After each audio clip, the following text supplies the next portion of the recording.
Okay, so yung same day edit, syempre pinalabas din yan yung same day, di ba? Yes So, po. ikwento mo sa amin kung anong nagaganap niyan. Actually, nung pinapanood na po yung same day edit namin, medyo nagkaroon po ng problema. Bakit? Like, si Patrick kasi, syempre katabi ko po siya nung time na yon, nakikita ko po na na siya, nahihilo. Like, parang mahihimatay. Siguro dahil sa Mainit? mainit, ang dami nang nangyari, ganyan-ganyan. So, yung isa naming friend na host din, inas po namin siya na alalayan na lang papunta sa, sa CR? hotel. Pinabalik. At sa room, kasi malapit lang po yung room doon. Para at During least, the reception, umalis siya. same day edit na. Yung pinapanood na po namin yung Pero same nasa day reception edit. pa din kayo niyan? Yes po. Tapos, nung paglabas niya, po siya, hinamatay po siya nung time na yon.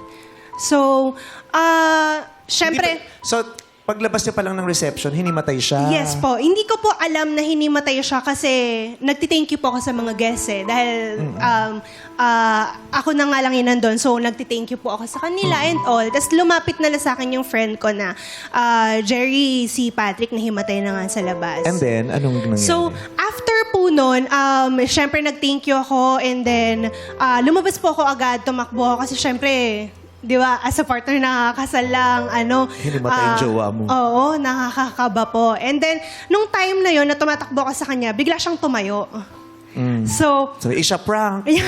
parang okay lang ako, yung parang gano'n, okay lang ako, ganyan-ganyan. Pero ang dami nagsasabi sa akin, hindi siya okay, ganyan-ganyan. So parang nagpatawag ng nurse, tas yung ambulansya and all. Tapos dumating yung nurse, may relasyon sila ng nurse. And then nagkahinap ako ng plot twist, di ba? May plot twist eh. Ayun po.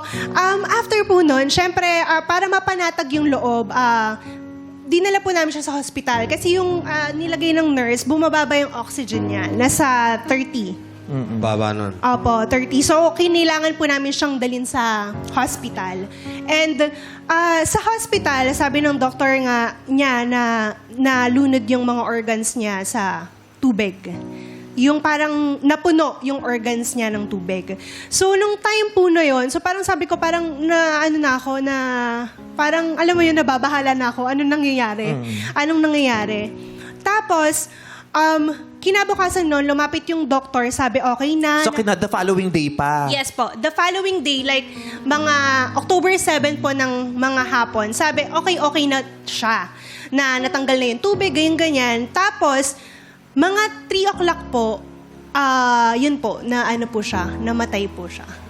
Ni-revive po siya. Ilang beses po siyang ni-revive, 3 beses. Tapos, lahat sila nagtatanong na sa akin anong gagawin kasi nga asawa ko. Yung parang ikaw na yung magdedesisyon sa kanya. So, parang bakit ako yung magdedesisyon? Parang ilang oras pa lang, halos 22 hours pa lang kaming kasal, bakit ako yung magdedesisyon? And hindi ko na alam yung nangyari, nakahiga na lang ako sa kanya, ganun, pinakikinggan ko yung heartbeat niya. Tapos yun, wala na talaga. Yun po. So, like after the wedding, yung parang sobrang saya na nangyari. And then biglang, patay na. So parang unreal po. Parang hindi maintindihan kung bakit. Parang full of question ako why. Parang bakit sa akin? Bakit ako? Yung parang... Tsaka bakit sa araw na yun? Oo, bakit sa araw na yun? Oo, yung parang kasi- ganun po. Napaka-special ng araw na yun. Di ba, lahat naman tayo, gising naman tayo sa katotohanan na eventually, di ba, lahat tayo mawawala. Pero hindi sana sa araw kung saan dapat masayang-masaya siya. Bakit nung araw na yun, mako-question mo yun eh, di ba? Hindi siya madaling matanggap. Para siyang panaginip, para siyang bangungot. Napapanood mo lang sa mga palabas, sa mga pelikula. Pero nangyari sa'yo, Yes. that was so tragic. That was so tragic. Sobrang hirap po nung time na yun. As in talagang, parang kahit ako gusto ko na lang mamatay. Yung parang samahan siya. Kasi parang, he loved me until the end. And parang ako gusto ko din na, tayong dalawa na lang. Yung parang ganon. Parang, parang natutuhanan talaga yung till death do us part. Yung so, yun po, sobrang hirap makabangon. Even, Nagalit ka?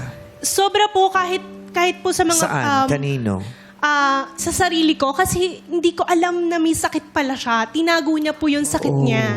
Anong sakit niya? Nalaman po namin after na nung inaayos na po yung mga gamit niya dun sa bahay. Nalaman namin na may sakit na siya 2015 pa lang sa puso. So, tinago niya po sa akin, sa pamilya niya. Hindi po alam ng pamilya niya din.